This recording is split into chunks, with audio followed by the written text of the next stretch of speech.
anak-anak ibu semua. Selamat pagi, Bu. Bagaimana kabar anak-anak hari ini? Alhamdulillah sehat, Bu. Nah, jika ibu bertanya bagaimana kabarnya hari ini, anak-anak bisa menjawab, Alhamdulillah, luar biasa, tetap semangat, Allahu Akbar. Bisa? Bisa, Bu. Nah, kita ulangi sekali lagi ya. Bagaimana kabarnya anak-anak ibu hari ini? Alhamdulillah luar biasa, tetap semangat, Allahu Akbar. Masya Allah, sangat semangat ya pagi ini. Kalau begitu harus semangat untuk menyimak materi pada hari ini. Nah, selanjutnya sebelum kita memulai pembelajaran, alangkah baiknya kita berdoa terlebih dahulu. Berdoa dimulai. Rabbi shrah li sadri wa yassir li amri wahlul 'uqdatam min lisani yafqahu qawli. Rabbi zidni ilma warzuqni fahma. Amin. Nah, Alhamdulillah, hari ini kita dapat bertemu kembali setelah 1 minggu yang lalu kita bertemu. Namun, sebelum memulai pembelajaran, Ibu akan mengabsen dulu ya. Nanti siapa yang dipanggil namanya harus mengangkat tangannya dan mengatakan hadir, Bu. Oke, kita mulai dari Adam. Hadir, Bu. Ibrahim. Hadir, Bu. Dinda. Hadir, Ibu. Rosi. Hadir, Bu. Rahmi. Hadir, Bu. Zahra.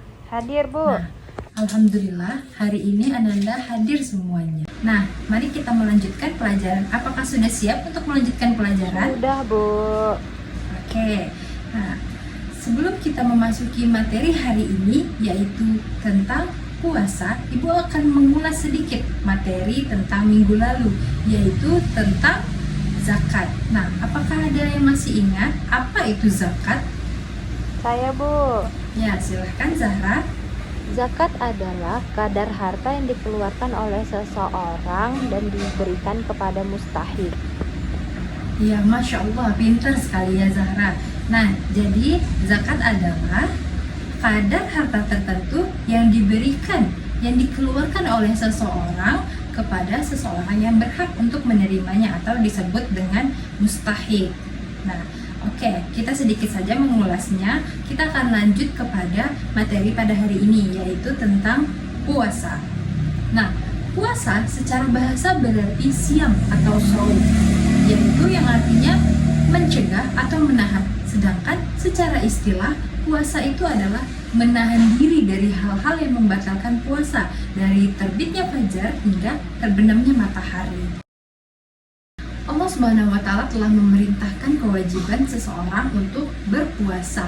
Apakah anak-anak ibu ada yang tahu nih surat apa dan ayat berapa yang menjelaskan tentang perintah berpuasa itu?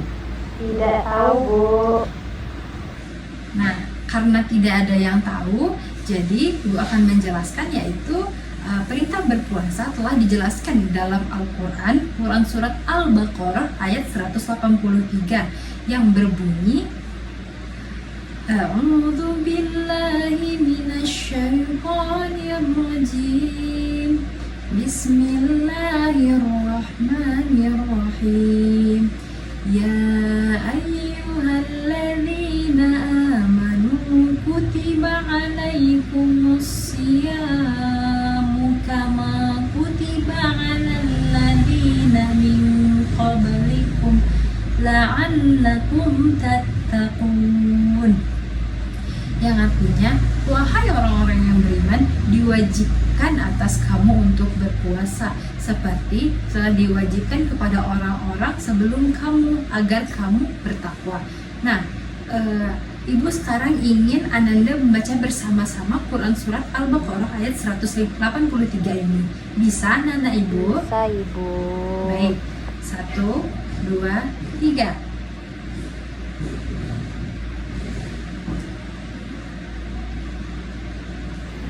Ya ayyuhalladzina amanu kutiba alaikumus siyamu kama kutiba alal ladzina min qablikum la'allakum tattaqun. Artinya, wahai orang-orang yang beriman, diwajibkan atas kamu berpuasa sebagaimana diwajibkan atas orang-orang sebelum kamu, agar kamu bertakwa. alhamdulillah, anak-anak ibu pintar sekali membacanya ya. Nah, berarti telah dijelaskan.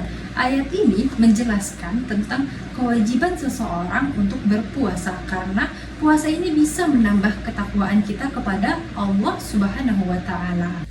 Selanjutnya yaitu kita akan membahas tentang syarat-syarat puasa yang terdiri dari syarat wajib dan syarat sah puasa. Apa sih syarat wajib dan syarat sah puasa itu, Bu? Nah, syarat wajib puasa ini adalah syarat-syarat yang apabila seseorang telah memenuhi syarat-syarat tersebut, maka dia telah wajib untuk melakukan puasa. Apa aja syarat wajib puasa itu? Yang pertama yaitu Islam. Nah, apabila seseorang itu telah Islam, dia adalah orang Islam, maka wajib baginya untuk berpuasa. Lalu yang kedua, berakal sehat. Yang ketiga, baligh. Yang keempat, mampu atau kuat untuk melaksanakan puasa tersebut. Dan yang kelima, suci dari haid dan nifas. Nah, jika ibu bertanya nih, apakah ODGJ atau orang gila itu wajib untuk berpuasa? Maka jawabannya adalah Tidak, Bu. tidak. Ya, pintar sekali ya. Dikarenakan apa? Karena tadi syarat wajib puasa adalah salah satunya berakal sehat, sedangkan ODGJ atau orang gila itu akalnya sudah tidak lagi sehat, makanya dia sudah tidak memiliki kewajiban untuk berpuasa. Lalu syarat sah puasa apa? Syarat sah puasa adalah syarat-syarat yang harus dilakukan, yang harus dipenuhi agar puasa kita ini sah. Yang pertama yaitu Islam, yang kedua mumayyiz, yaitu bisa membedakan antara baik dan buruk. Lalu yang ketiga, suci dari haid dan nifas, dan yang keempat, puasa itu dilakukan bukan pada hari-hari yang diharamkan untuk berpuasa. Nah, mengenai hari-hari yang diharamkan berpuasa ini akan kita bahas di materi selanjutnya. Selanjutnya, Ibu akan menjelaskan tentang rukun puasa. Nah, rukun puasa itu terdiri dari dua hal. Yang pertama yaitu niat. Nah, bagaimana sih bunyi niat puasa itu? Tentu Ananda sudah hafal kan? Nah, karena sudah pada hafal, jadi Ibu mau kita membaca bersama-sama bagaimana bunyi niat puasa itu. Oke, 1, 2, 3. Nawaitu sauma qadin an hadai fardhi syahri ramadana hadhihi sanati lillahi ta'ala. Nah, alhamdulillah Ananda semuanya sudah hafal bagaimana bunyi niat puasa itu. Jadi, kapan sih Bu kita berniat untuk berpuasa itu? Nah, niat puasa ini kita lakukan sebelum terbitnya fajar. Lalu yang kedua, rukun yang kedua adalah meninggalkan segala hal-hal yang membatalkan puasa. Nah, apa aja sih Bu yang membatalkan puasa itu? Yang pertama yaitu makan dan minum dengan sengaja. Lalu yang kedua, muntah dengan sengaja. Lalu yang ketiga, berhubungan suami istri pada siang hari. Yang keempat, keluarnya darah haid dan nifas untuk perempuan. Lalu yang kelima, keluarnya air mani yang disengaja. Lalu yang keenam, hilang akal atau karena dia pingsan, mabuk ataupun gila. Dan yang terakhir yaitu murtad atau keluar dari Islam. Nah, mungkin itulah beberapa hal-hal yang membatalkan puasa. Sehingga apabila ia telah melakukan atau dia telah melakukan hal tersebut, maka batallah puasanya. Selanjutnya kita akan membahas tentang sunnah-sunnah puasa. Nah, sunnah-sunnah puasa adalah hal-hal yang bisa kita lakukan untuk menambah pahala sebagai penyempurna dari ibadah puasa kita ini. Apa aja sih Bu sunnah-sunnah puasa tersebut? Yang pertama yaitu makan sahur. Nah, makan sahur ini menjadi sunnah puasa yang dianjurkan oleh Rasulullah karena di dalamnya akan terdapat keberkahan bagi orang yang makan sahur ini. dan makan sahur, dan dengan makan sahur kita akan menjadi kuat untuk melaksanakan ibadah puasa. Lalu yang kedua yaitu mengakhirkan makan sahur. Yang ketiga yaitu menyegerakan berbuka dan berbuka dengan yang manis-manis, misalnya seperti makan kurma dengan jumlah bilangan ganjil 1, 3 ataupun 5 buah.